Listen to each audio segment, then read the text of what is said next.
To order. Before I do the flag salute real quick, I'll do a roll call or council. Councilor Uppelman. Present. Councilor Hutchison. Present. Councilor Youngman. Here. Councilor Merritt. Present. Councilor Papke. Present. Councilor Law. Present. And myself are here. All right, well, please rise for the flag salute. I pledge allegiance to the flag of the United States of America and to the republic for which it stands, one nation under God, indivisible, with liberty and justice for all. Everybody hear me now? This is Kelly. Am I online? Yeah, we can hear you, okay. Kelly. Thank you. Just check. Thanks. All right, additions to the agenda. Do we have any additions? We have no additions tonight, Mayor. Thank you. All right, I'll move on to the consent agenda. Has everybody had a chance to look over the consent agenda? Any questions about the consent agenda? This is Steve Uffelman. I'll move to approve the consent agenda as circulated. Janet Hutchison, I'll second. All right, we have a motion and a second to approve the consent agenda as circulated. Any further discussion? All right, I'll do a roll call vote. Councilor Uffelman. Aye. Councilor Hutchison. Aye. Councilor Youngman. Aye. Councilor Merritt. Aye. Councilor Papke. Abstain. Councilor Law. Aye. And the mayor votes aye. Passes unanimously. It's one abstention. All right, we'll move on to visitors' appearances and requests. And we have Ochako Creek Park Basketball Court Upgrade Project, Marv Sumner. I'd like to start by introducing myself because not everyone knows me. I have lived in Prineville 4 different times in my life. I was born in the hospital down on First Street, and now I live about 5 blocks from it. So I consider myself a native of Prineville. It just has come and gone over the years. And my wife and I moved back about 4.5 years ago. And we're finding things in some ways have changed a lot, in ways they've stayed the same. And it's fun to see things change, because change is progress, whether we like it or not. So anyway, my family comes from Suplee, Oregon. My mother was a Bernard. Andrew and Emily were my grandparents, and maybe some of you know quite a few of the Bernards in Prineville. And I am one, just under a different last name. So anyway, I'm not just a new guy here wanting to make change. So anyway, the project, of course, as you have a chance to see there in the narrative that I've done, is to upgrade the current facility at the Ochako Creek Park. And if any of you had the opportunity to go by there and take a look or spend any time, or if any of you have kids or anyone else that have gone, I'm sure you've had some thoughts and you've heard some comments. And I started thinking about this several years ago, shortly after we moved back. And family, we have 4 sons and some grandsons. The one that's supposed to be born tonight will be our 6th grandson. And anyway, they all like to go over there and shoot some hoops.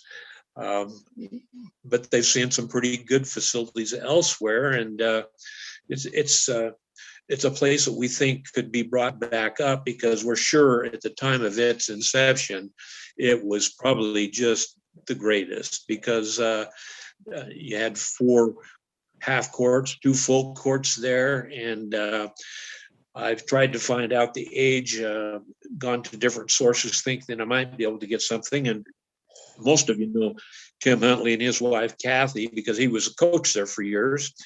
And the both of them say that the courts have been there at least 30 years. Talked to Kelly Thrasher, who grew up in Prineville, and he said the same thing. You know, they all said over 30 years. So they've held up pretty good. And when you go and you take a look at that surface, you'll see the dimensions on the narrative, 121 by 110. And by the standards of Scott, who's here with us tonight, and some of the others, for the age of that asphalt, it was in fair condition. It is in fair condition. And it has been crack filled and sealed each over a period of time. And but what I've learned talking to asphalt people is that no matter what you do to try to improve asphalt, when it gets that old, starts getting those cracks, it's pretty tough.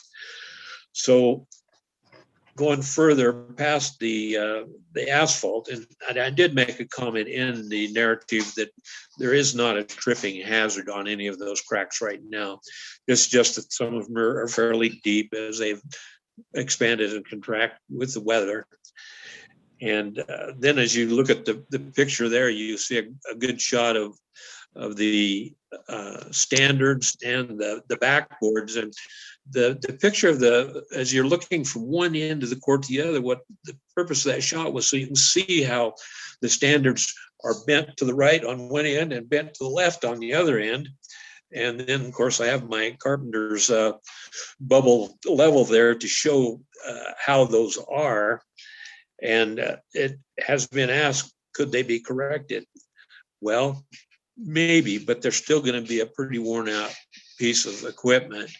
And the backboards, I'll just go ahead and move right straight to them. You can see that some of them have had the rims moved up on the backboard because obviously they've broken up, and so it was needed to be reset.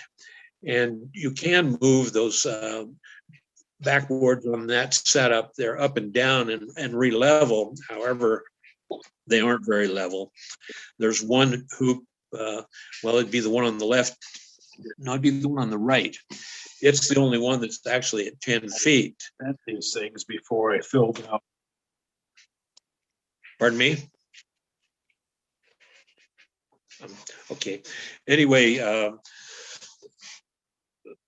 the front of the rims on two of those backboards is tipped downward, and that's usually as a result of people jumping up and being able to hang on the rim. But after 30 years, it's amazing how good the condition they're really in. And it's not uncommon. I've never been on a court where you haven't had someone that wants to test their ability to jump, and so just expect it. The nets you can see on both of those backboards right there. The one is the cable, which, like I had mentioned, seems to be the net of choice for Parks and Rec. But that one isn't all that old, and the one that's pulling apart, and it is the most often used backboard because the sun is at the back when most of the ball players come in there in the afternoon, and they like it the best. But the nets just do not hold up. And the one on the left looks pretty good. The reason is it's set up too tight. The ball will not go through it. I've been there and helped kids knock the ball back up out of it. And I've watched other adults do the same. I've watched kids get sticks along the creek and kick them up out of there. But that net just will not let any size basketball go through, be it the junior or the full regulation size. And again, these aren't criticisms, these are observations. And because I think what a great facility. This is the kind of things that kids in many communities dream of. Benches, it's always good to have a bench to lay down your belongings when you're a ball player and you come over and sit down. And in this case here, my video stopped.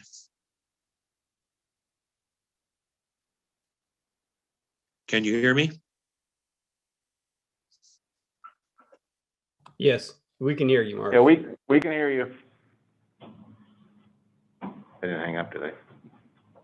I don't think so this time. Is, You're muted, Marv. Marv, I think you've got your, Marv's on mute. you're on mute, Marv. How's There that? you go. There you go. Okay. There are benches that face toward the pathway right now. They aren't really intended for, I guess you'd call it use by the basketball players, even though they can. There's no restriction. It's just that they're not angled in a way that you can watch somebody on the court while they might be playing. And as I said here about the height of the rims, there's only one that's at the 10 foot. The rest of them are 9'9" to 9'10.5". And basketball players, if they start seeing quality like that, they'll go someplace else. They'll find something else. And the problem is in Prineville, there aren't any other facilities. I've gone to every schoolyard in town and they're all locked up.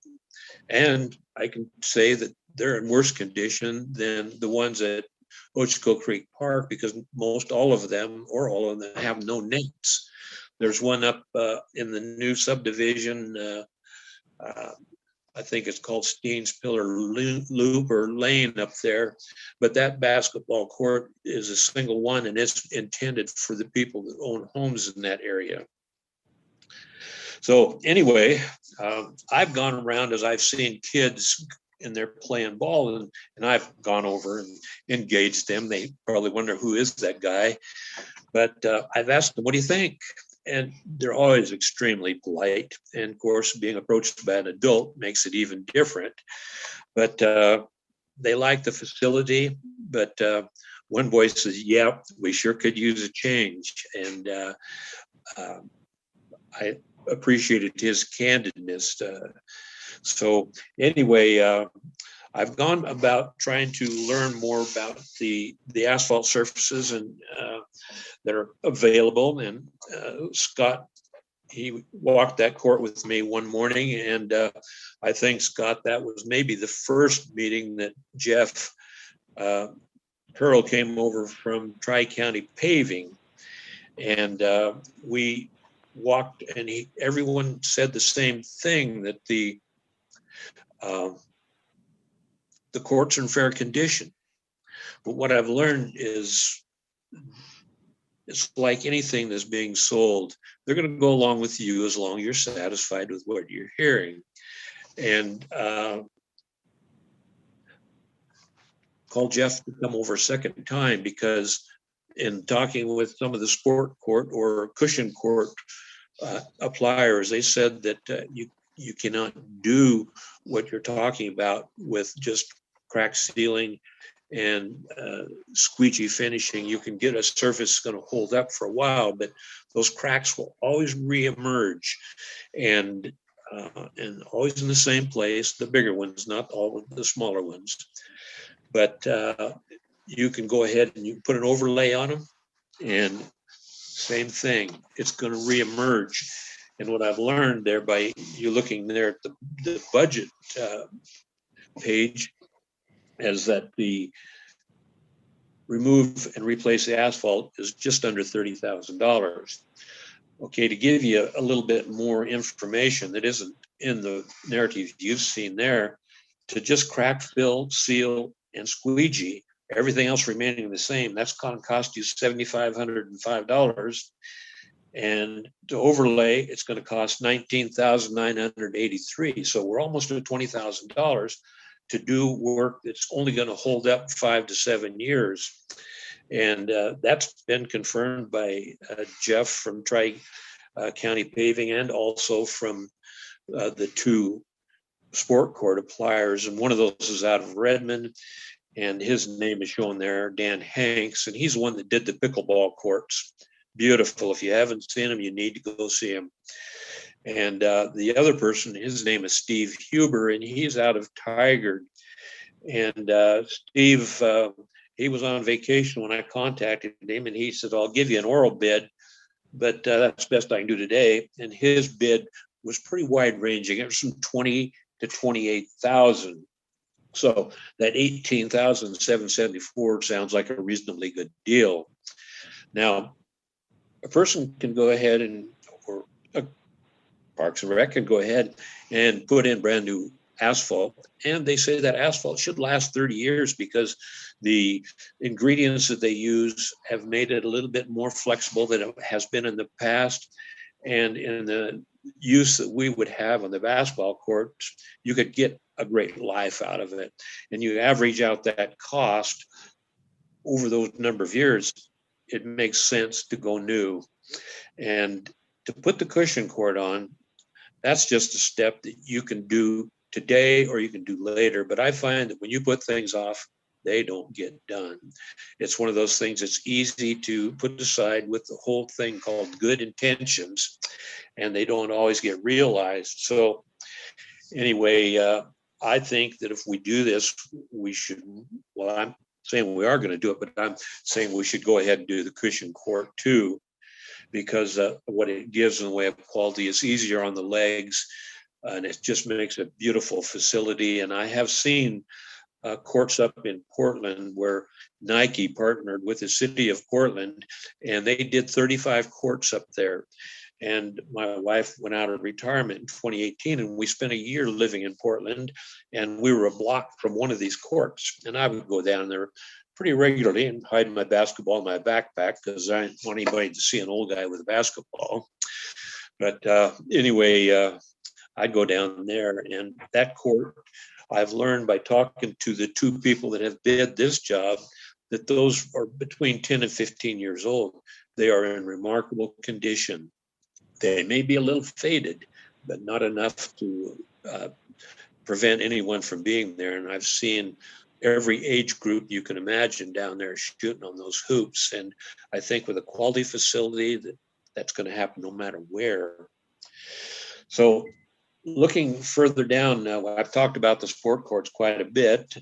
Looking at the standards, I have proposed to go with a rectangular backboard, double rims, and nylon nets. Nylon nets now have an ultraviolet protection built into them, and they'll last years. So they don't wear out in one season, they don't wear out in 1 year, they'll last years. And yeah, they will wear out, but they're much better than what you see with cable or chain. And chain isn't the most desirable, even though it's the most durable. But basketball players love the sound of the ball going through a strand net. And so that is what I have in the proposal. So the double rims and the standards are heavy duty. I got that bid from Cascade Recreation, Inc. And they're the people that did the Steens Pillar Elementary schoolyard there. And at that facility now, they have two of those set up at 8 foot, and they're back to back in their usage. And then they have two of them back to back at 10 foot. So, and they're very, very strong with the tubular square steel. The double rims, I think you're not going to have anybody bend them. I've seen those in places, Prairie City, City Park, downtown. Some of you may have stopped there to use their facilities, and right there, maybe let's see, I've put them in an order of the places I've been. I put Prairie City as number 3 of the best basketball courts that I've seen in all the places I've been. And John Day has new fenced rims and standards, and they're adjustable. But I asked for the advice of the salespeople that sold these products, and they said the trouble with adjustables is everybody's adjusting up and down and up and down. And that's why I'm sure John Day has those fenced and locked. And I don't know how people get the use of those facilities, but they're beautiful.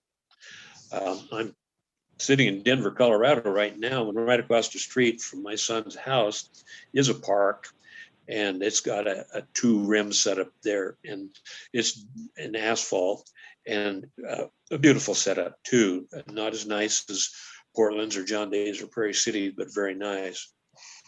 I went as far as take pictures over at Madras, And Madras got a pretty nice hoop setup there too. Very durable. Looks very regulation. I had to go take a picture of it when I was over there this last summer. So it's included in some of my other photos I have that you folks have an opportunity to see. Moving on here,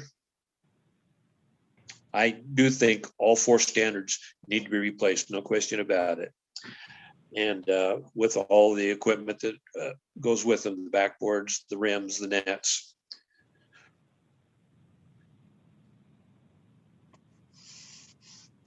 Okay, other considerations that I've taken a look at too, and as I've tried to make sure and cover all the different things we should consider, and that's the drinking fountain. And there is one that's near the picnic area on the north side of the creek there, which is only about 40 yards from the basketball facility.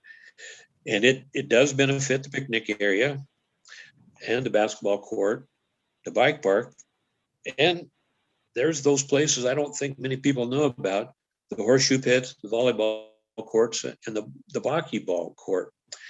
And I think that fountain is adequate and for hydration for all of those different activities. Restrooms across the river, or across the creek, excuse me, somewhere between 80 and 100 yards to walk it. And that's not bad. Additional facility, I do think, would be something that people enjoy if they're using the picnic facilities. Lighting, again, I've stated I do not think that's a needed asset. And that was a question that was asked of me by the Parks and Rec when I made a presentation to that board. And again, I think that lighting probably isn't necessary, because by the time that the sun goes down, it's time for basketball players to go home. So I think it creates its own curfew, and to have the lights there may, even though there's good space between residential and the basketball courts, there may be some feedback. So trying to be objective in that consideration. Garbage management, big little garbage can right at half court, right where the bike park comes into the mid court.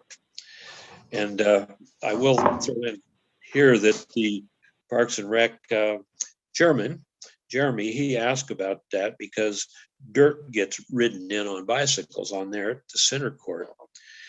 Well, after the meeting that I participated in that evening, I went over the next day and took my camera again and did a little panorama shot of it. And it'd be very easy to change the entry into that bike park and just put the rails across the current entry and have one on each end of the basketball courts, and you wouldn't have that dirt tracked on. When Scott and I walked out with Jeff Curl, we thought about the possibility of putting a curb on the north side of the basketball courts because it would keep dirt and mud from getting onto the court. But I get over there a lot and I make a point of it, particularly with this project idea. And there isn't a lot of dirt that really comes off of there except for the bicycles come through. And I don't know that a curbing actually needs to be put in. I worry about ankle twists and things like that. So I guess I would want to have some other people maybe have an opinion and decide what would be the best. Now, I've been down there several times this year, and before the high school kids started going to the fairgrounds to play there under the covered area, I saw them down there, and the coach had gotten string and put a net on one of the backboards, on one of the rims that didn't have a cable net. It was gone. And that string net's still there, but it's not holding up very well. But they were, of course, using those courts because of COVID. And here just in the last 3 weeks, I went by and there was a young lady coach, and she had some kids that I figured were probably between the 6th and the 8th grade, and she was doing drills with them, and she had her whistle. And so the parks are getting used, and that's good. And I think they would get used more if the quality was restored. So Marv, where are you at with the outcome of your meeting with Parks and Rec, and how can the city help forward this effort that you've done so much good work on? Well, the Parks and Rec, they think it's a very good project, and they said to continue to do what I'm doing, and that's to gather the facts and go out and make contacts. And I think, Steve, you would be aware, but I'm not sure anybody else. There is some in-kind out there that's available, and I have met with one of the people from Taylor Northwest, and they said that once that asphalt was lifted, taken out, they would be willing to come down and grade that and true up that surface. It's very good right now. I can tell you, I've been down there recently, and it still runs off the moisture very well and very quickly, and it's at the right degree of angle. But anyway, they said that they would come in after they did the grading, and they would do a laser leveling on that. Now, there's some other in-kind we'd like to go out and make some contact with and see what we might be able to get accomplished. And again, I've been given the go-ahead to do what I'm doing right now. The only thing I'm missing is a checking account, because I want to start catching some money. And I would really enjoy it if the city would be able to, and somehow be maybe the first contributor to this cause. I think by looking at the pictures, and then if you look at that last page, you see the picture that I've taken of the facility. It's a gorgeous setting. It's just a knockout. It's hard to beat. And I think with some changes, I mentioned at the Parks and Rec meeting that there's no signage. No one knows about some of those things I mentioned where it showed well, some people didn't even know about the basketball courts that I've talked to, but the horseshoes, the bocce ball, the sand pit volleyball, those are all things that people don't know about, so they don't go over and use those facilities. And I've heard too that, and these are just comments, and from some of the committee people I've talked to, that there's sometimes an element they're not so sure about that gets into that picnic area. Well, I've been over there a lot. I haven't seen any damage that I can tell. I have looked at it really closely, and I've taken some more pictures. I'm thinking with a little tree trimming, removal of a few select trees that don't really provide shade, but what they do is provide cover, and they maybe too much privacy. But I think by opening that up, you can still hold a lot of shade in there and make it a facility that once that kind of thing happens, you're going to get good traffic going through there. You're going to get people in there that want to use the facilities even more. And I think pretty soon with the positive traffic going through there, you're going to push out any questionable element that might be out there. So I think this is a really good project. And I don't say it just because I originated. I just think it's going to be great for the community. And again, I'd like to see the city be able to be the first ones to actually make a contribution to this effort. And I'm open to questions too, because I know I'm not covering everything in this session right now. Hey, Marv, do you mind Yes. if I say something real quick, Mr. Mayor? No, go ahead. So first, Marv, you probably should have contacted me. I think I started playing on these in 1987, and I have hundreds of hours on these courts, if not 1,000. And I can tell you that it's crazy that I was sitting here writing down, since at least 1987, these courts are exactly the same. There is not one single thing changed to those courts since 1987, other than some painted lines that weren't there when they first put it up. There is that black pole that it looks like it could be lighting that wasn't there. The only other thing I noticed is they got rid of the curb that used to prevent the ball from going into the creek when we were kids. And that was over on the bike path side. one of the other things that I was thinking of as you were talking is when we were kids, there was open courts at the high school, the grade schools. There was a number of places you could go to play basketball. And like you said, not only the outside school courts, but the gymnasiums are, for most parts, because of liabilities, are off limits. So really, this is all we have. And it hasn't changed, to my knowledge, since at least 1987. Some of those things that you have pointed out, like the offset distance, they're not 10 feet hoops. Those haven't been 10 feet hoops since 1987. They have never changed. I will second the bracketing and stuff and everything that held those are amazing. Those things have been dunked on so many times. It's crazy. They're still standing. What problems were created was so much people hanging on the rims that it was breaking out and causing the larger holes where the screws were mounted. And that's why you see them having to be moved up. The brackets and the boards stayed fairly level, but the rims started to bend the holes out. So we had to move them up. I'm not saying I did that. I just know that it was done. And I was curious about who and why they said there's no lights. Even as a kid, I remember we used to park where the bicycle dirt or the dirt track was. We used to park our trucks there and cars and put headlights so we could play at night. And if this is the only option in town, because all of those other options are no longer available, I think that that's a good consideration. I mean, I get it that you probably don't want a bunch of people out there late at night, but if it was fairer weather right now, lights out would be at like 6:30 versus 9 or 9:30 in the summer. So Sure. It would be great if when we were younger, if we had like a timer light system like you see on some of the places now, where you can set it for 60 minutes. And but anyway, I think this is amazing. I can't believe it's been 33 or 34 years and nothing has been done other than ripped out a curb and some patching of cracks. So great work, great project, and I think the community deserves it. Appreciate your insight. Yeah, one of the things I'd like to say, Mr. Mayor, is, kind of get Scott and Eric Klon spun up a little bit. One of the thoughts I had, gentlemen, is, the potential of maybe removing some asphalt as some in-kind from our side of the equation.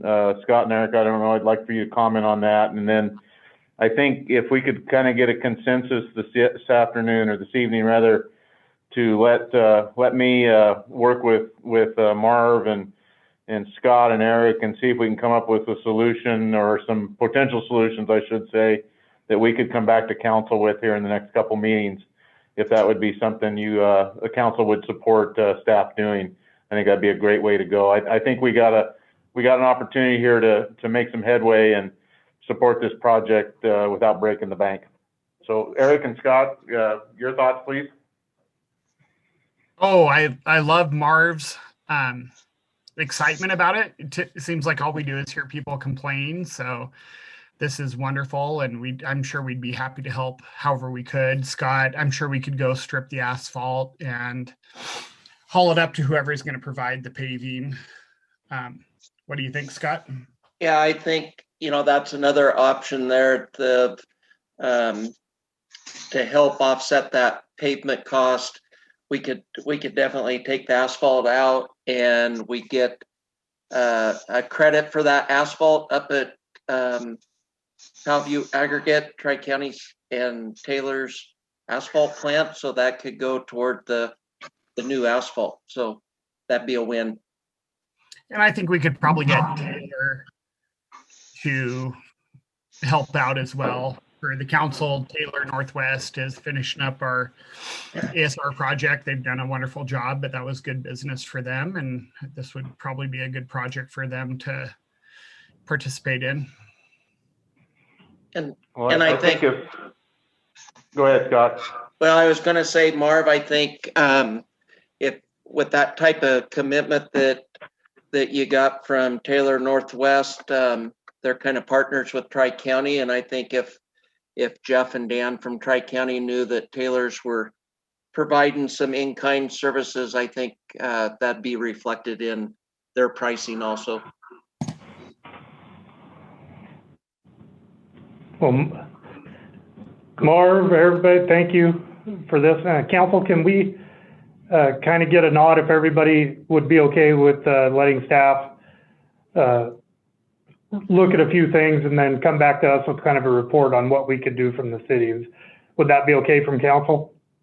Hey, Counselor Merritt, and I'm good with it as a basketball grandma. Part of the problem when we don't have COVID, the kids start playing league basketball in the 4th grade and they are fighting for gym space. We just don't have enough gym space in our community for all the kids and adults to play.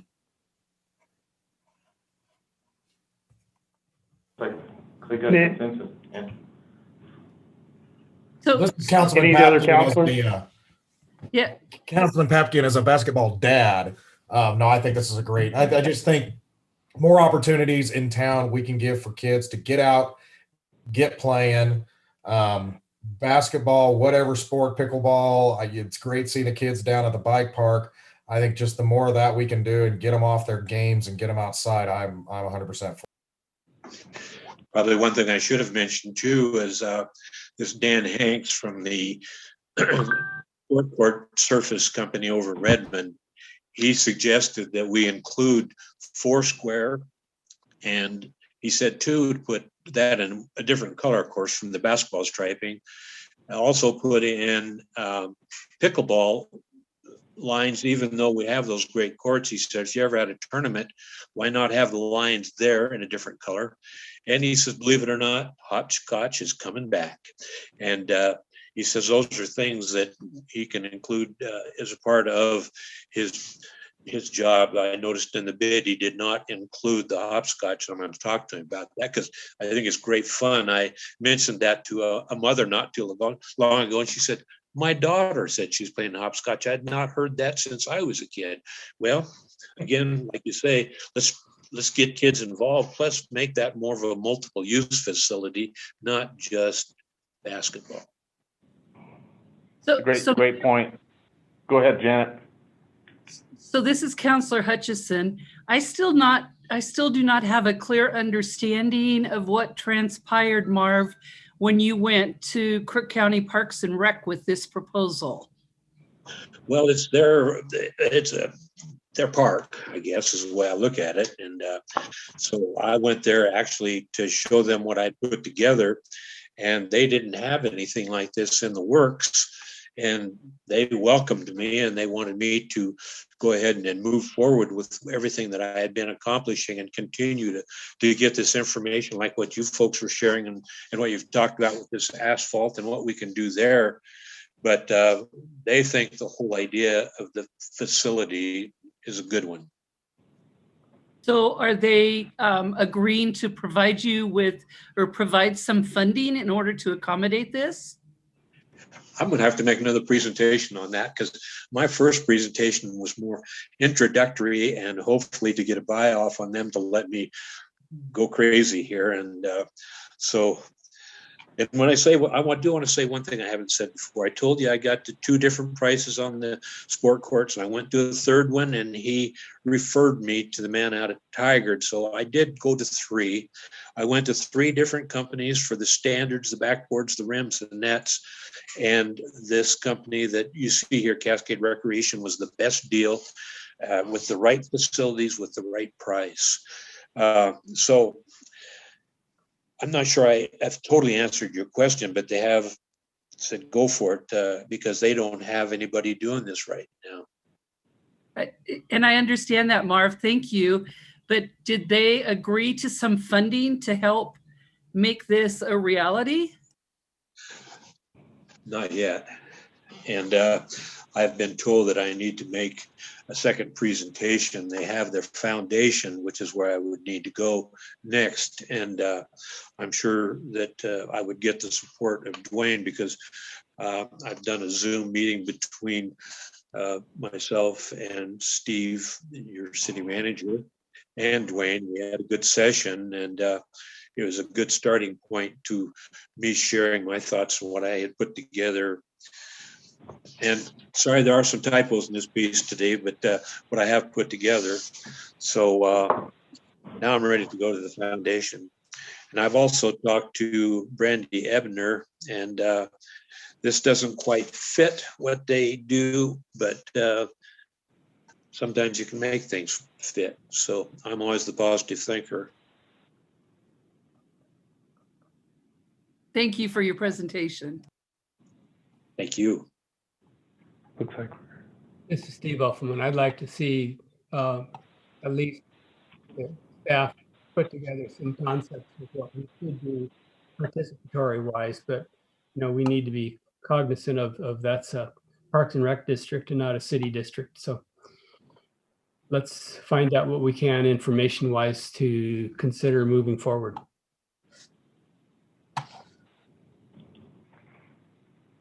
Thank you, Steve.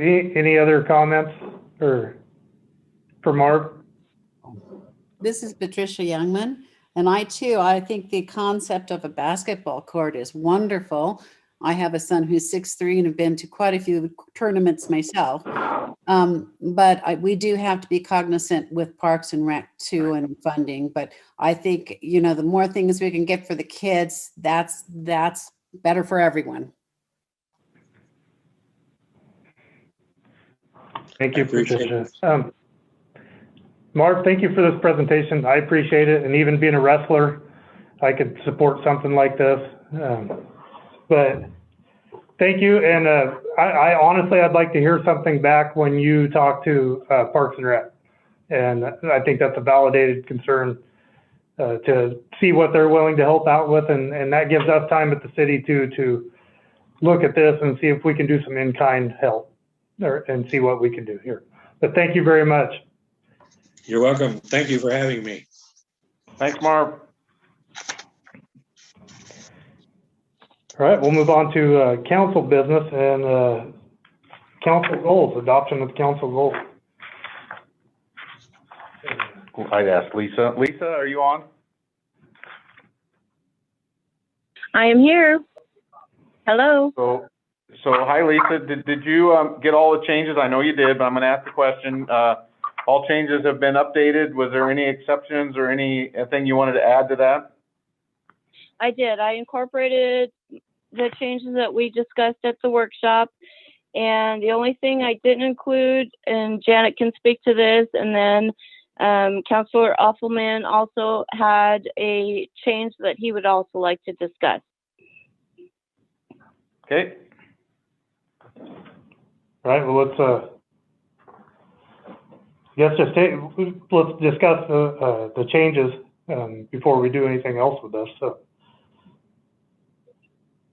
Okay. I mean, I'm not aware that which changes are, so one of the counselors that would like to present that, please go ahead.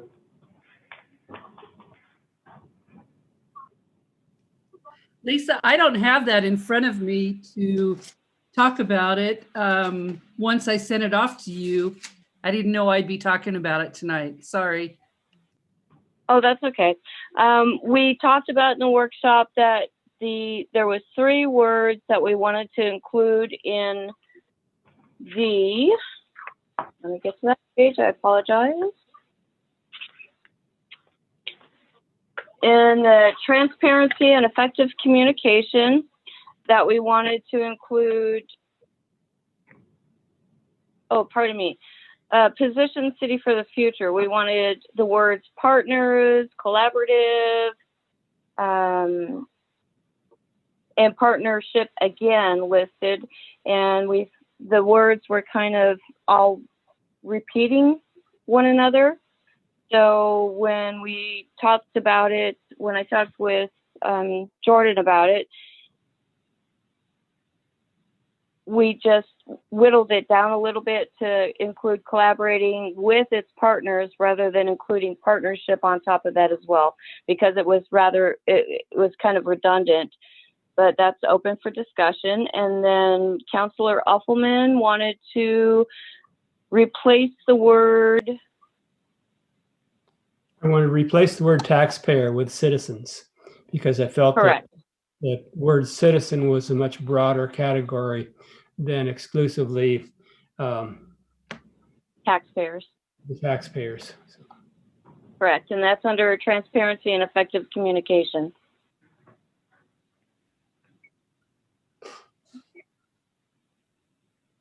So with those two things in consideration, we could get input from council and council is in agreement, change taxpayers to residents. I think it was Citizens, wasn't it? citizens. Citizens, yes, thank you, citizens. And then we can adopt as amended. I don't think we've answered Janet's concern. Well, Janet had brought up that we didn't include the third partnership in the position, the city for the future. We have collaborating with its partners, and then the partnership word was left out because it was kind of redundant with what the collaborating and partners had already said. So we just made it more concise by leaving that out, but we can certainly add that back in if that's what council chooses to do. So it was to take that. Yes, you're kind of cutting out. Sorry. So that was to just make. I'm not sure. Yeah, Mr. Mayor, you guys are cutting out. Okay, good. It's not just me. On. All right, is that better now?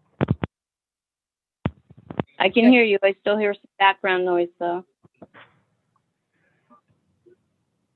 Okay, what about now? The lights are flashing on this thing, so I'm not sure. I can Is hear you. that better now? Yes. Okay, they're staying constant green now, so. Well, maybe having me and Steve in the same room working this thing's probably not a good idea. You're starting to cut out again. That's right. James, we might need your help, or whoever's here.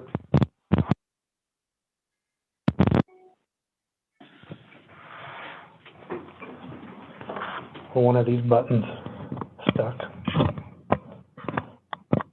So this is Janet. Just kicking off and on. So I did find what I sent to you. It was collaborating with its partners. The city sets objectives to anticipate and meet the community's needs for growth services and infrastructure for the future.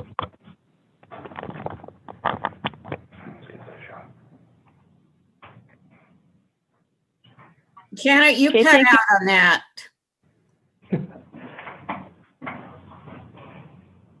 Okay, can you hear me now? Yes. Yeah, I can hear you good here at the city Yeah. now, Janet. Okay, so it was collaborating with its partners. The city sets objectives to anticipate and meet the community's needs for growth services and infrastructure for the future.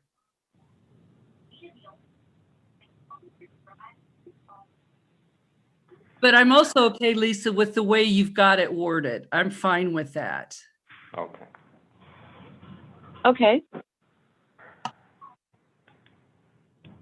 All right, so that did take out the redundancy that we were talking about? Yes. Okay, and with the amendments, if everybody is okay, is there any other discussion on the goal?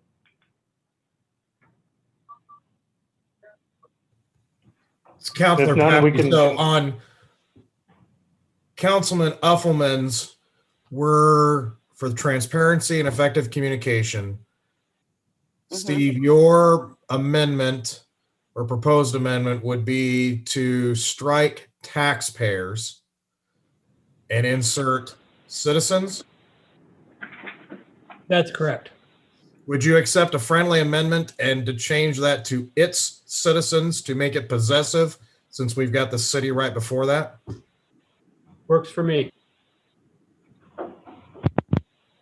So, Mr. Mayor, I guess what we've collaborated on is instead of in all the city does to inform the taxpayers, we would strike the taxpayers and insert inform its citizens of its ability.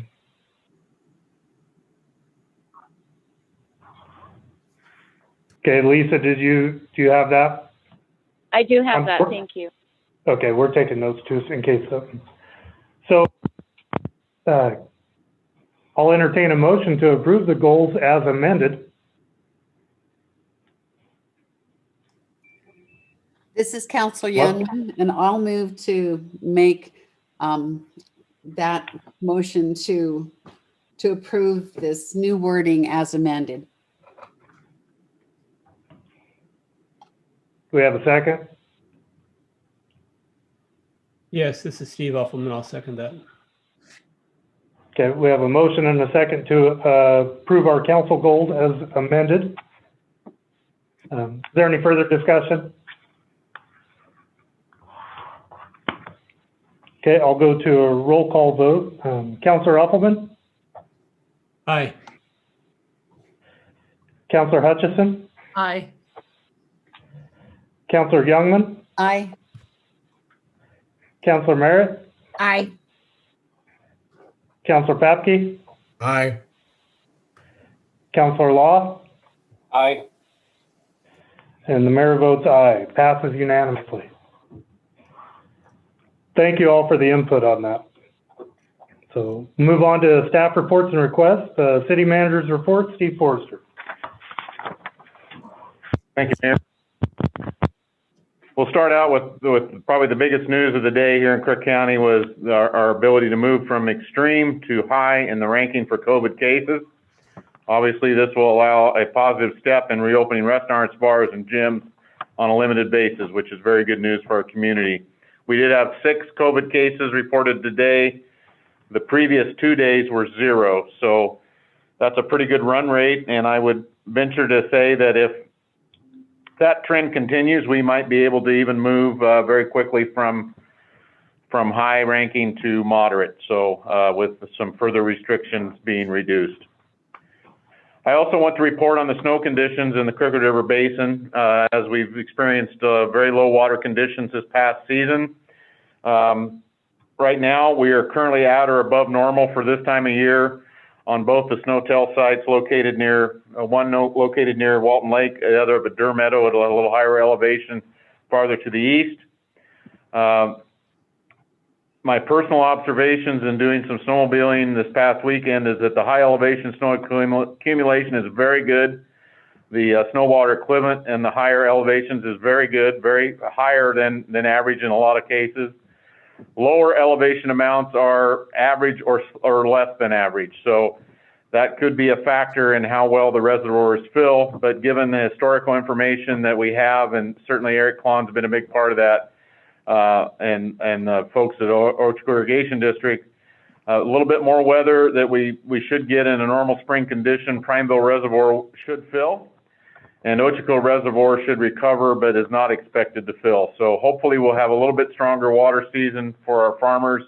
And again, remember that we have water rights for the city as mitigation credits to operate our aquifer storage and recharge system that's nearing completion. So a little bit better news on our water equivalent and the snow conditions on the Ochoco drainage, Crooked River Basin. The other thing I wanted to mention was we have completed our franchise contract review with Pacific Power. And really what that means is we have sent our version to Pacific Power for their review with their legal team. We expect to be ready for council submission for approval for the franchise amount as a percentage and the overall contract left and right limits within the next several weeks. So in the next couple of meetings, we'll have that.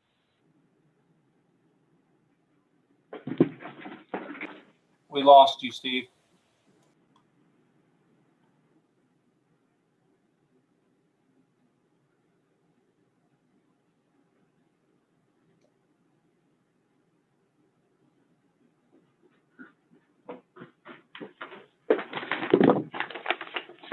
Mr. Mayor, can you hear us? Is somebody at City Hall? Can you guys go tell them we can't hear them? They're dialing in again. Their phone disconnected. It'll be just a minute.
Okay, can somebody advise me where I'd left off? If you can hear me. So this is Janet, Steve. The last I heard was the franchise contract review with PP&L, and that you would Okay. be able to provide something to us within the next couple of meetings or so. Very good. So that's good. So that's kind of when I noticed the phone wasn't working. So yeah, we should have the franchise agreement. And I want to remind council that's the biggest driver of our general fund revenue. We did eclipse $3 million in franchise fees from the electrical operations in our city limits. So that's a biggie, and we need to be sure that we're aware and make sure that contract is all that it needs to be for our future. I wanted to throw a little bit of good humor in today before I go to council reminders. Eric Klon and I were discussing a situation that came up last Friday when we had the freezing rain. So I'm going to report on the Public Works Job Security Strategy recently deployed here at the city of Prineville. City employee Andrew Marciella last Friday morning started sweeping the street cinders at 2 a.m. as scheduled. This work is done to keep our streets clean and free from having too many cinders. At 5 a.m., freezing rain began falling, and Andrew parked the sweeper and commenced to sand the city streets. He's just swept the cinders up hours earlier. So Mother Nature threw us a curveball. So if you get any feedback, council, as to why we were sweeping for a few hours and then sanding what we swept up a few hours later, it was because of the freezing rain. So anyway, council reminders. We will have a ZTEL with state lawmakers this Thursday morning. That begins at 7:15. You should have that call-in information provided by Lisa. Again, an excellent opportunity to keep informed of what's happening in Salem. Lots going on at this time. The other council reminder I have is 2 council retreats are now scheduled for March 2nd and March 8th from 5 to 7 p.m. and will be held at Meadow Lakes in the banquet room in person. Socially distanced, of course. Topics will include council education from the League of Oregon Cities. Mayor Endicott and City Manager Keith Witowski from Redland will be participating in that. And the second meeting will be a long-term community strategy that will be facilitated by Cale Pearson and Manny Martinez from our professional development team at Crestcom. That concludes my report. Are there any questions? Yes. Mr. Forrest, I thought you were going to talk to us a little bit about the railroad. Right now, Steve, we'd like to just hang tight a little bit until we get a little bit further information from our partners up at up on the hill at the wood grain facility.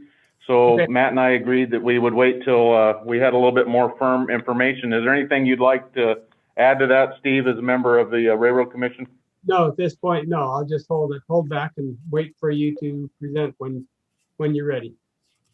I would add one thing though, Steve, since you brought up the railroad, is while we were talking about Marv's presentation on the basketball court opportunity, Matt Wiederholt texted me to remind me that McCall Oil, who is one of our biggest customers on the railroad, supplies the asphalt oil for all the operations, most of the operations that produce asphalt in our region. So there might be an opportunity to get some partnership participation from McCall Oil. So I'll just pass that along to council. We'll be looking at that. Staff will be looking at that and report back to council. But another opportunity that maybe will help that project along.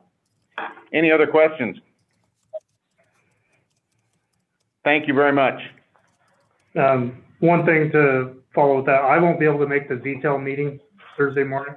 Okay. So I'm really hoping some of the council members can go because they're really, really good meetings. So, all right, we'll move on to quarterly financial report. Liz Schutte and Lori Hooper. Good evening, Mayor Beebe, councilors, and Budget Committee.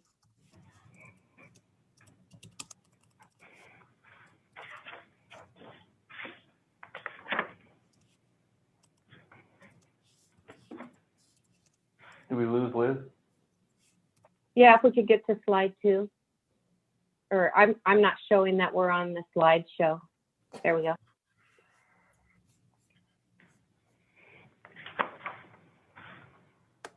So all funds, looking to the left side of the slide highlighted in navy blue, you will see the budgeted beginning fund balances that were projected in our budget buildup.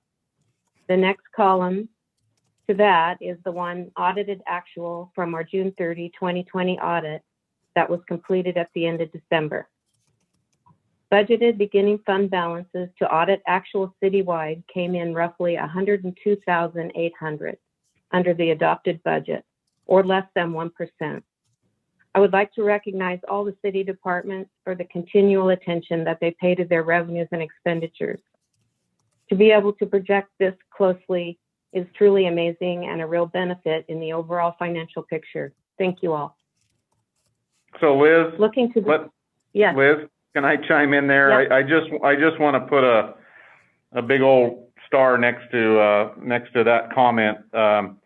This is our first biennial budget. It's a very large budget in the $80 million range, and to be off less, or 1% is world class, folks. That's that's ISO 9000 from the manufacturing side of the equation. That's Six Sigma. That's what Jack Welch, when he used to run GE, that's the type of numbers he was looking for. And your City of Prineville's staff and accounting team is operating an $80 million budget with all the moving parts that you guys are all very well aware of, and we're off 1%. That is fabulous. I can't thank our team enough, and to have that kind of accuracy with the budget flexibility that we have to operate this city with all the projects is truly amazing. So very, very good work on behalf of the staff and the accounting folks and the department heads that put these numbers together. I just want to reiterate how impressed that is. Thank you. Thank you, Steve. So looking to the far right at the bottom of the slide, the change in fund balance through the second quarter decreased citywide roughly 3.6 million, or 19%. Significant decreases were largely due to the budgeted capital projects in the SDC fund, golf course fund, and the building facility fund. The decrease in the public work support services was due to the acquisition of a new excavator in the second quarter. The general fund received significant tax revenue, and the data center's use of bulk water for their projects have made a large impact on water revenues through the second quarter. Next slide, please. The highlighted columns in the brown area to the right of the slide shows the adopted biennial budget. Actual to date, % of budget collected or expended, and the amounts remaining for the fiscal years 2020 and 2021. Revenues for the biennial budget are tracking at 81%. Expenditures are also tracking at 62%. The focus of the report will be to the left of that area pertaining to the second quarter of the fiscal year 2021. Beginning at the top of the revenues, property tax collection through the second quarter totaled 2.24 million, or 104% of annual estimated budget, up approximately 141,000 over the prior year second quarter. Transient lodging tax is down from the prior year approximately 22,000. Collection through the second quarter is roughly 204,700. Goodbye. Hello.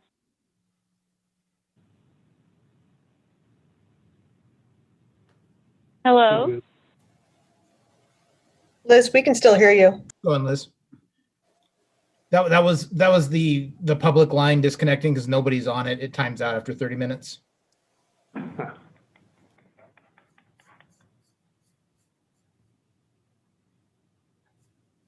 Liz, are you there?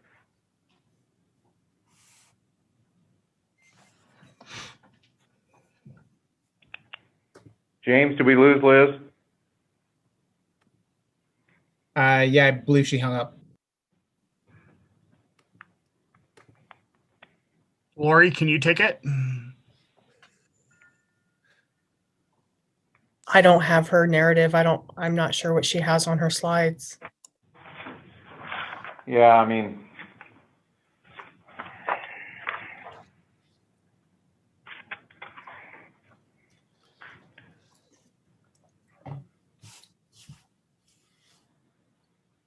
we'll give her a minute. Let me, Can you hear me? yeah, you're back. I'm sorry, my phone said goodbye. So this is the most trouble we've had, I think, at one of these. So where did you stop hearing me? Right when your phone said goodbye. Transient lodging tax, did we get past that? You're getting into the franchise fees, Liz. Okay. So here we go. Transient lodging tax is down from the prior year approximately 22,000. Collection through the second quarter is roughly 204,700. Franchise fees overall are 50% of the estimated annual budget, increasing over the prior year roughly 209,000. Electrical franchise fees totaling roughly 1.5 million at the second quarter end, roughly $200,000 over the prior year. Police spending is tracking right on target at 48% of budget, and non-departmental is tracking at 44%. Revenue over expenditures is a positive at roughly 1.1 million. Next slide, please.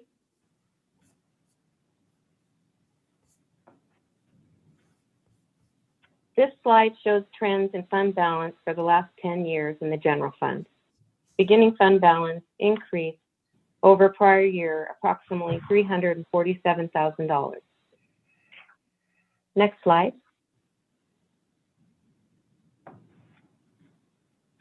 Second quarter current property tax collection totals 2.2 million, approximately 134,000 over prior year. I had decreased our budget estimate to 90% collection, thinking that the pandemic might really affect the ability for many to pay their taxes.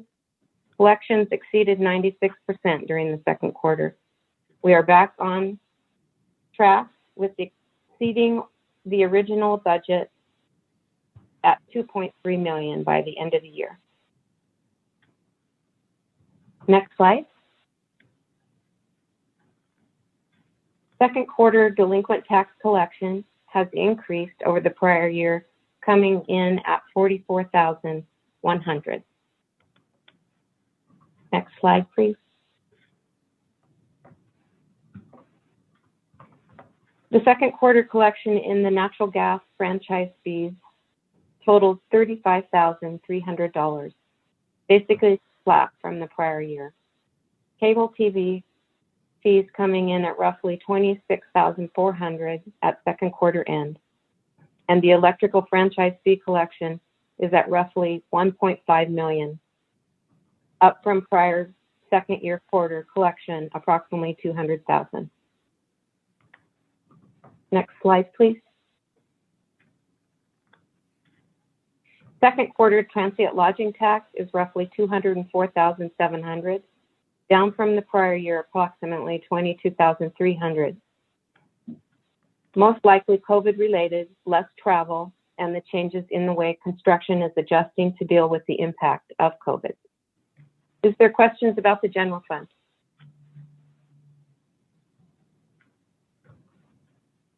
The next 5 slides are pictures of projects going on related to the SDC fund, and I'm going to let Eric share about these. Yeah, so here's a picture of our art that we did for the roundabout. This actually ended up being a fairly fun project. As painful as developing art in Crook County could have been, we really reached out to the community. We selected Greg Congleton, who's a upper country Paulina native who developed the piece we have here. The current plan is to keep it in the plaza until the rodeo and do a memorial during the rodeo or an introduction to the piece. The family that owned War Paint, some of their kids would like to come and be part of that. We have got some complaints that people would rather us keep the art down here in the plaza, but at the end of the day, you know, maybe we did too good of a job. The current plan will be to put it up in the roundabout in July. So we're really proud of how that turned out. Next slide.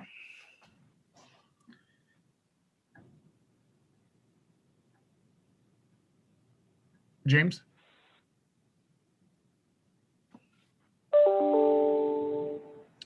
Here's a few photos of our Rails to Trails project. This project has been in the works for, man, probably 3 years or so. This would pave the old railway bed from Combs Flat all the way up to Juniper Street. This was a federal grant where the city picks up 10.27% of the total cost. It will work out quite well. We'll be able to put a nice safe crossing on 3rd Street. And it looks like our transportation SDC fund should have enough money into it to continue this paving all the way up to Main Street this spring. So hopefully by the end of June, we will have that entire roadway or railroad cross section paved from Combs Flat up to June. So really excited with that, and good job for Scott and his crew for making that happen. Next slide.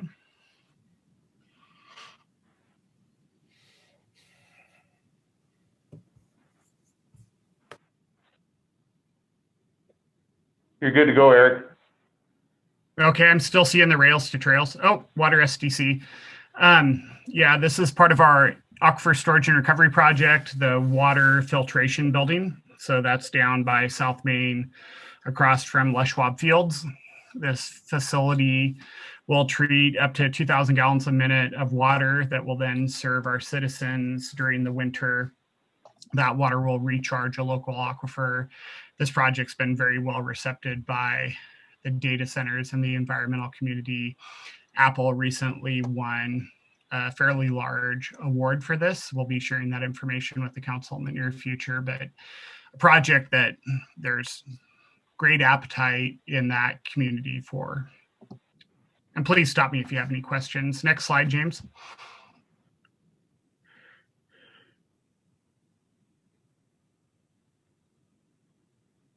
I think I see wastewater SDC maybe. Oh, wastewater. Yep. Yeah, so we're upgrading the irrigation system at the wastewater treatment plant. All of this was above ground irrigation. The public works crew purchased a HDPE, so a plastic pipe welder, and they're actually installing all of this pipe. So that'll be a nice project and make irrigation of that facility quite a bit easier. Next slide.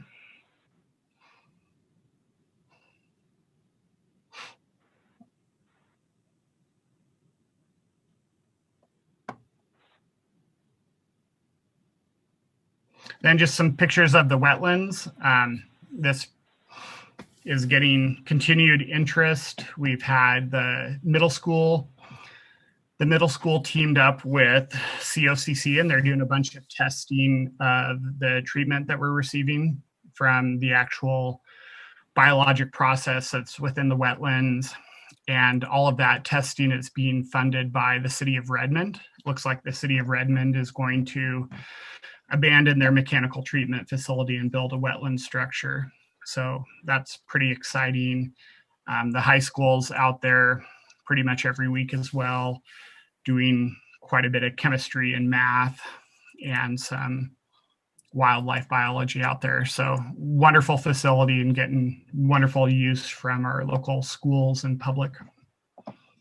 Next slide. Thank you, Eric. Thanks, Liz. I asked Matt Wiederholt to talk about the projects that are going out the railroad.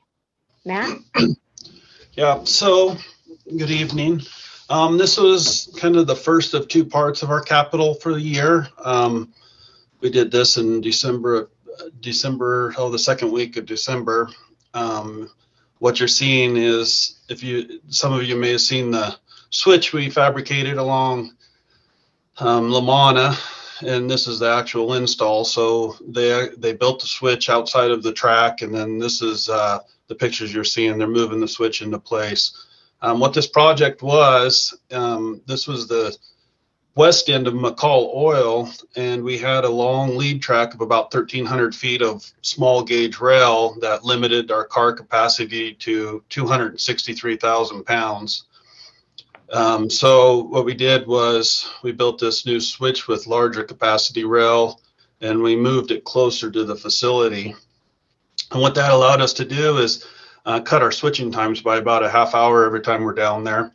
And then it also allows us to accept the 289,000 pound cars. This project, along with a partnership with COID at Prineville Junction to redo some irrigation pipe, along with a partnership with Taylor Northwest on 33rd Avenue, all happened the same week.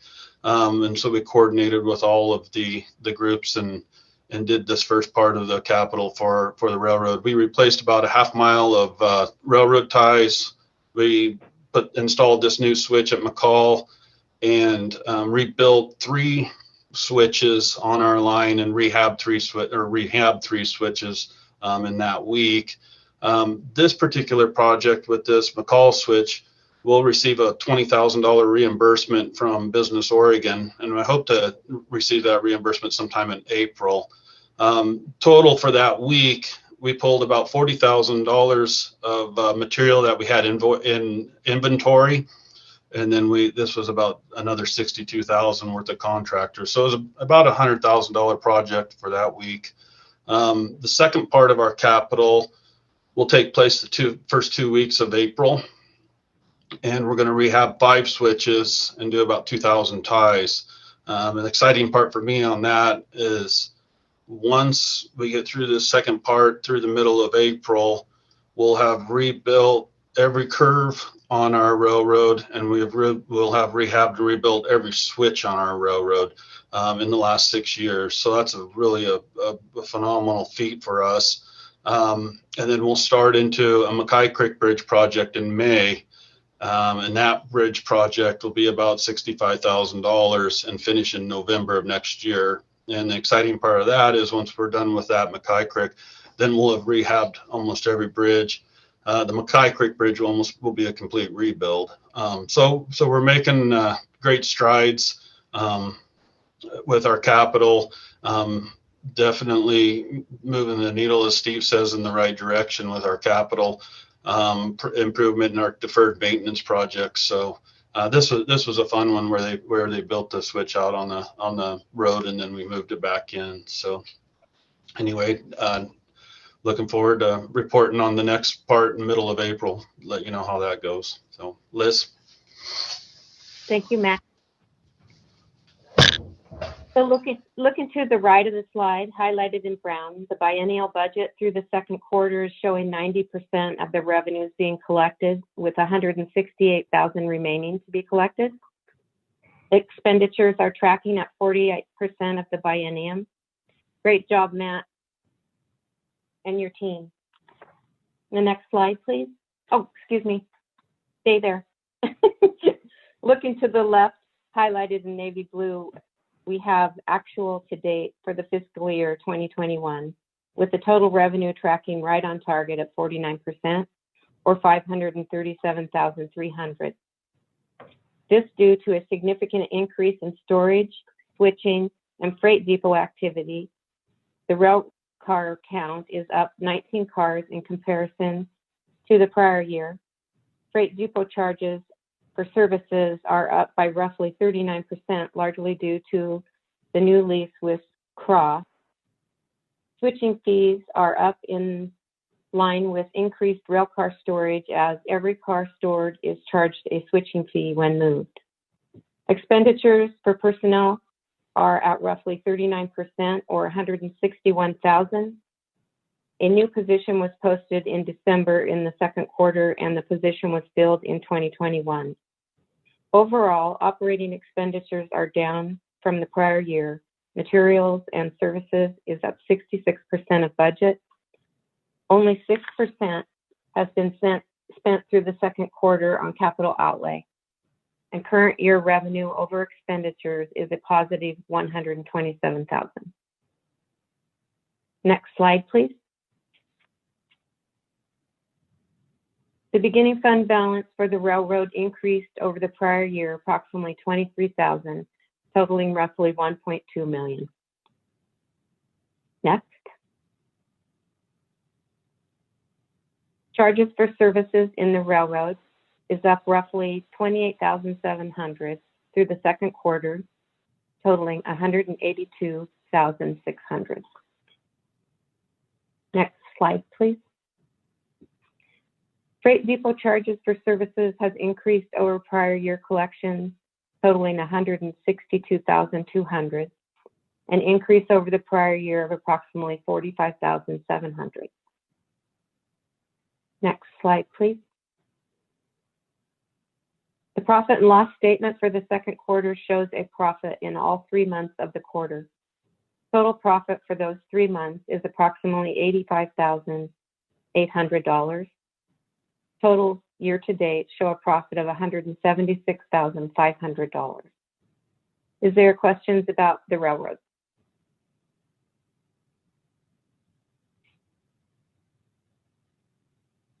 Kelly from the airport is going to talk about the slide and the projects going on at the airport. Kelly? Yeah, good evening. Kind of have a collage of multiple things there. The upper left picture is, of course, they're laying asphalt. We have a project coming up starting this spring, actually in April, that will go through June 15th. It's actually 2 projects that are funded by the FAA. One is a runway project that will realign the runway a little bit and changes some of the taxiways. It also will include all new lighting for the runway and some navigational lighting. The second project is actually expanding our parking apron, the one that went with the Forest Service project last year. Both those projects together is about $2.5 million. Typically, we have a match on those FAA projects, and because of the CARES Act and the COVID, FAA is funding those projects 100% this year. So just good timing on our part, I guess, to have those projects lined up and ready to go, that we're able to do that. So those projects will start in April and run through June. The next 2 slides are pictures to the right, which you see the drone with Volance on the back, and then the next picture of a couple people holding a drone. Volance is a company that is just leased a hangar from us. Actually, they're leasing 2 hangars. They're going to start in the next couple of weeks doing quite a bit of testing. They're moving quite a bit of equipment. They're moving from Central California, I think the Bay Area, up, and are going to be utilizing our airport for drone testing, mostly commercial uses and hopefully military uses. It's really kind of exciting because we're going to be one of the very few airports that are going to work on integrating drone operations along with regular aircraft operations. So anyway, there'll be quite a few people working in and out, and hopefully they'll have plans to do more and expand. But so the bottom slides there, the bottom right is Erickson Air Crane, which is a great supporter of our airport. They lease quite a bit of land from us to do their training. I think most of you have seen a large helicopter operating out here. When they operate, that helicopter drinks about 400 gallons an hour. And we have a nice little agreement that they purchase fuel from us. So that's been help us out a lot. The slide to the left is just kind of an interesting picture. That's one of Erickson's aircraft that they fly parts in. They flew in some parts for one of their last training times that they had here a couple of weeks ago. So that's kind of what's happening there. I also wanted to mention that last year with the Air Base project, the Forest Service Air Base project, that was kind of the cornerstone for a lot of development, hopefully on that side of the airport. We have some interest from actually two different companies. One is very serious, and actually they're working on some financing, and hopefully we can entice them to build a hangar here. I think 10,000 to 15,000 square foot hangar they're proposing, and probably somewhere between 10 and 15 employees that would be working there. So we hopefully that will pan out. And I've had lots of new interest on building hangars out here. I have one person and actually a draft lease drawn up. I think we'll probably get that signed in the next number of days, and hopefully more. So the airport's revenue sources are from leased lands and fuel, and so both those are on an uptick, and we feel good about it. Kelly, Kelly. Kelly, this is Counselor Hutchison. Yes. So can I ask a question about the drone and then the airport traffic? Isn't that kind of a conflict, or is our airport large enough that we can accommodate both of them without having the conflicts? Well, number one, it is large enough, and any aircraft has to all follow the same rules. So when they do fly a drone out here, it'll all be line of sight. They'll be watching it. They'll be on the radio. They'll be monitoring other traffic, at the airport. If it does get too busy, we get quite a bit of training traffic in here. If it does get too busy, they probably will shut down. But they'll be, number one, low level, below the traffic pattern, line of sight, and they're not going to be operating over the runway. They're going to be operating off to the side. But there'll be lots of people monitoring. We put out notice to airmen about the activity, and it's one of those things we can't really get away from. It's going to happen. Actually integrated onto airports right now on a daily basis. We have drones flying over the Facebook facility for Fortis. I just have, I think later this week, some drones flying over the solar project. So it's happening, and they're always in constant contact with me. So it's happening now, right close to the airport. It's just getting them actually operating on the airport will be a little bit different step for us. Okay, and then I was wondering during fire season, so I was glad to hear you say if it got too busy that they would close down during that time period. So yes, they'll yield to all the other traffic, and some of the operating area we've already talked about. I guess first of all, the discussion has been them operating on the north side of the runway, which is actually near the Forest Service facility, and where the seats of the single engine air tankers operate at. They will yield to that process. So as we go into summer, if something happens over there and traffic gets close, they will shut down. Thank you for the information. Yeah, absolutely. Is there any other questions? Thank you, Kelly. Yeah. So this next slide, you see the biennial budget to the far right. We've collected 66% of the revenue for the biennium, and we are tracking at 71% of expenditures, with capital outlay totaling 85% of the budget. To the left of that, we see the budget actual for the second quarter, with total revenue at 48% of the budget.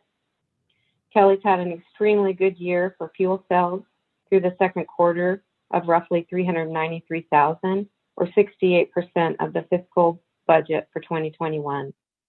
Expenditures for the personnel are right on target at 50%. Materials and services are tracking at 48%. Total expenditures at second quarter end total 52% of the budget. Great job, Kelly. Next slide, please. slide shows comparison of charges for services for the last 10 years at second quarter end. 2021 charges for service total $393.3, the largest amount of revenue collected through the second quarter in the last 10 years. Next slide, please. Airport profit and loss statement shows a loss in the first 2 months of the quarter with profit in the third month, this making the second quarter total profit $11,300 year to date. Profit of roughly $39,300. Inventory at the second quarter end totals approximately $24,000, this bringing year-to-date profit to $63,300. Is there questions about the airport?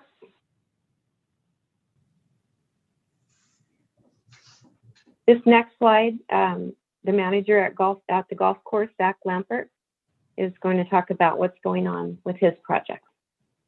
Zach? Thanks, Liz. Yep, got some pictures here of our irrigation project, which is about 2/3 completed. They worked into the first week of December, and then we shut them down for the winter. They were just not as efficient as the ground temperatures got a lot colder, but they made good progress while they were working in the second quarter. That's what most of these pictures are. You can see them working with, on that bottom left picture there, the trencher that slices right through the ground, and it looks kind of like a war zone while they're working on the hole, and then when it's finished, it buttons up pretty nice. So we're expecting the course to be in great condition this next year as they finish this project up. We anticipate them returning here within the next few weeks, as soon as weather allows. They are ready to go as soon as we let them get back in there. So probably early to mid-March, and then they'll have 4 or 5 weeks left of work to do to finish this project up. And then you can see in our bottom right, some of you may have seen this on Facebook, but that's our newest member of the maintenance crew at the golf course, Sadie. Steve got a new border collie puppy, and she quickly became the most popular member of the maintenance crew. So, and she's just behind me overall as far as total popularity down there. But I'm just Liz, as you go through the second quarter, I just want the council to know that as far as golf revenues were concerned, it was our highest total revenue second quarter that we've ever had. So revenues continue to be strong at the golf course during the pandemic, which has been a positive for us. So great job, Zach. Thank you. So this slide to the right, the biennial budget shows through the second quarter, 87% of the biennial revenue has been collected, or roughly $3.2 million. The expenditures are at 78% of the budget. During the fourth quarter of 2020 and the first and second quarter of 2021, Zach has been extremely profitable. As one of the most enjoyable things people were able to do during the pandemic. With that came additional expenses to serve those customers. Along with additional costs approved by council for the irrigation project, this fund will need a budget adjustment at year end. Looking to the left, we see the year-to-date actuals with revenues through the second quarter at 69%, or $1.2 million, of the estimated fiscal budget 2021. Combined expenditures through the second quarter are also at 69%, or roughly $2 million. Current revenues over expenditures shows a negative $788,200. Fund balance from the first year of the biennium totaling $1.3 million was carried over. A portion of the fund balance has been and will be used to complete the project. Next slide, please. Charges for service comparison for the last 10 years shows this year's revenue exceeding all previous years, an improvement over the prior year's second quarter total by approximately 147,700. Golf daily play activity through the second quarter totaled 252,500 compared to 186,100 in the prior year. Golf cart revenue, 126,800, prior year, 96,700. And the pro shop sales, 85,600. The collections in all three activities exceed prior year collection in the last 10 years. Next slide, please. Profit and loss statement for the second quarter shows a profit in 2 of the 3 months of the quarter.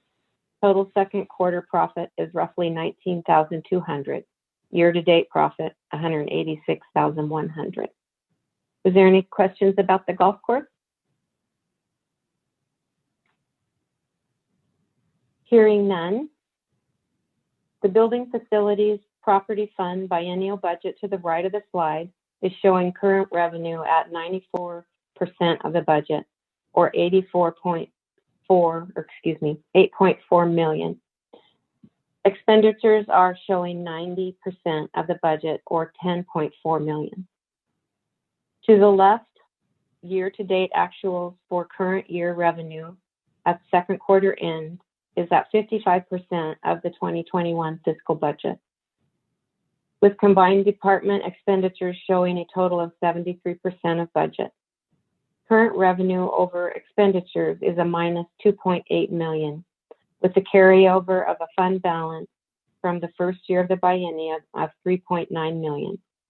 We have 2 large projects budgeted in this fund, the senior center and the police facility. The next 2 slides, Chief Cummins is going to share what's going on in the police facility. Chief? Thanks, Liz. So Mayor, City Council, and our guests, I can't put it any better than just say we are so excited. We're just a couple months probably from moving in. These slides, as you can see up on the upper left there, is the entrance when you come in to greet the department. There, that little blue box is for prescription drugs and stuff that you have to get rid of. That second slide is the community room that's going to be available. It has some security to it, meaning that you have to buzz in to get through there by our folks, but then you'll be able to have, the public can have meetings in that facility. It has sinks and countertops, and it's a large piece. On the right, top right there is the dispatch center. Huge compared to what we used to have. It'll sustain us probably for the next 30 years.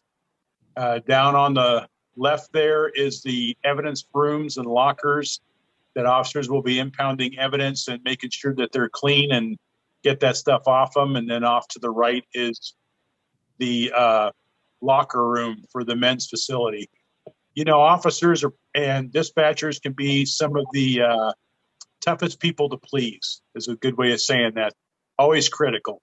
But I've taken those folks up to this facility, and I cannot emphasize enough how excited they are about the new facility they're going to have, and the fact that it's a facility that's up to date and probably will sustain us for at least 30 years.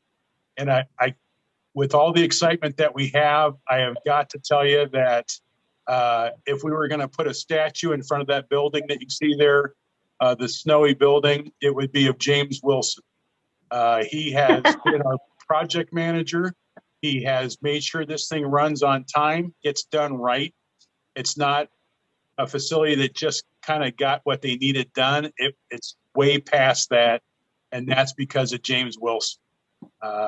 I can't say enough about him. This project could not have been what it is without him. And other than that incredible tower he somehow snuck in there that I have no recollection of, it is a phenomenal facility. It's going to do a great job. I think our citizens are going to be proud of it. We'll be taking all the counselors and that through soon. I think Patricia maybe couldn't make it, but I will get a personal tour for her And I think this is the facility that's up out of the floodplain, is earthquake standard for the state for dispatch and police facilities. And it's just something our city is going to be very proud of for years and years to come. Thank you, Liz. Thank you, Chief. The next slide, Lisa's going to talk about the Senior Center project. Good evening. We have a slide of the Senior Center before and after pictures, which we've all seen. This is an awesome project. It was well done. It took a lot of collaboration from all staff members to see this project through, from Scott to Lori Hooper, Lori Onco, city management, Steve Forrester, finance, all the way around. Community-wise, there was a lot of contribution in kind for getting the project completed, and it's just an honor to be a part of such a great project. Thank you, Lisa. Liz? Thank you. Thank you. This next slide for Eric. He's going to talk about what's going on at Barnes Butte, or just how beautiful it is.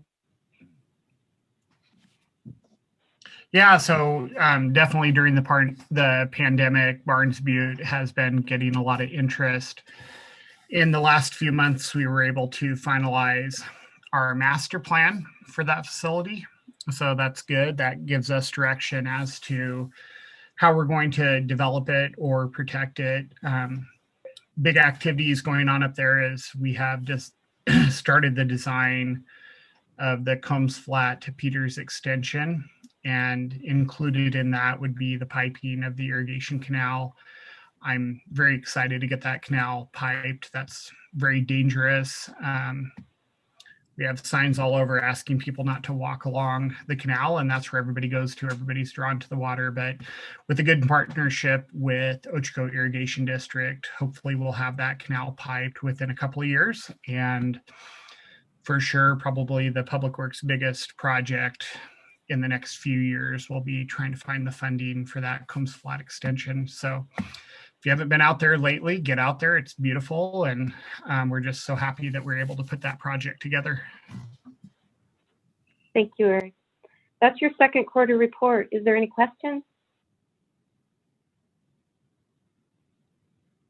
Thank you. Thank you, Liz. All right, we'll move on to committee reports. Any of the councilors have any committee reports? This is Janet. I have one.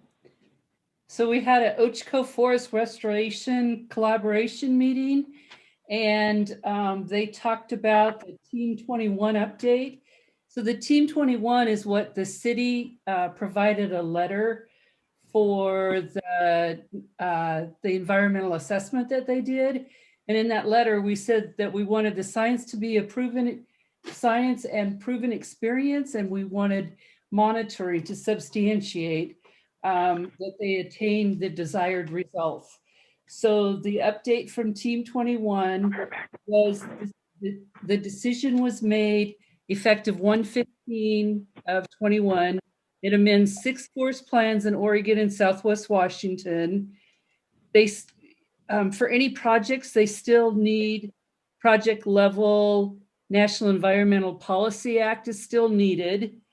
So like an environmental assessment or a categorical exclusion. And regional monitoring is required, but not local monitoring. And so this replaces the old 21-inch standard rules for trees for any timber sales or salvage sales. They couldn't cut the larger than 21-inch trees. And then it's an adaptive management approach. So the Forest Service updates that they talked about was Walton Lake is tied up in litigation. Black Mountain is tied up in litigation. Wild Horse Management, they're working on the decision. Bellwether, more analysis is needed. And Mill Creek, they're discussing the comments and alternatives, and that's the end of my report. Thank you. Oh, Councilor Elfman. I have a report. I serve on an legislative advisory committee for the League of Oregon Cities. And every Thursday afternoon from between 5 and 6, we have a gathering and go through pieces of legislation that are this League of Oregon Cities is looking for advice on which direction to go, supporting or not. And there are only 6 of us that are participating actively in that committee. So we point the direction for the League of Oregon Cities in their legislative states in working through the pieces of legislation before the legislation. And that's all I had to report.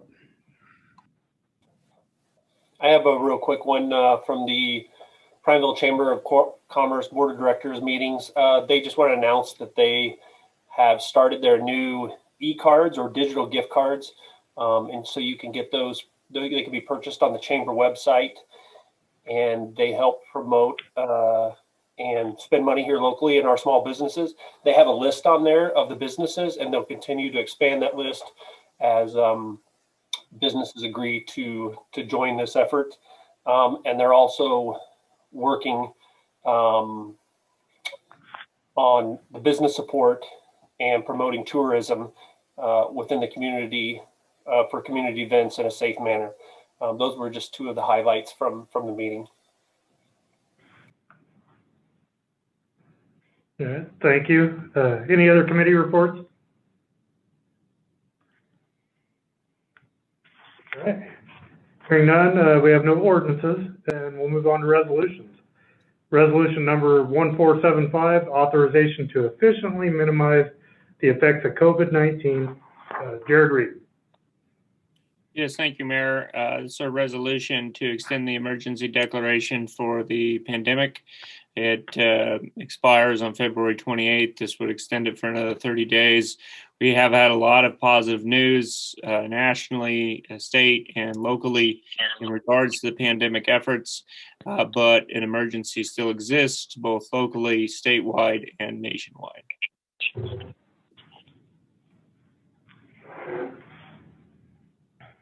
So this is something that's come in front of us quite often recently. Is there any questions from the council? All right, hearing none, entertain a motion to approve resolution number 1475. This is Councilor Hutchison. I'll move to approve resolution 1475 for COVID-19 relief.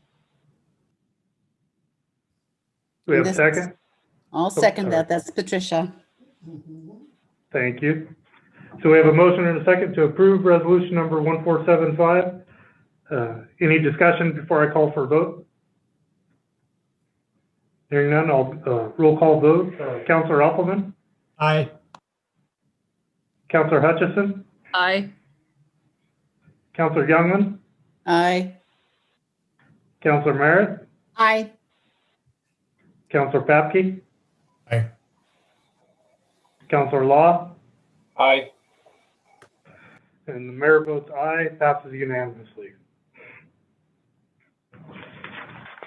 All right.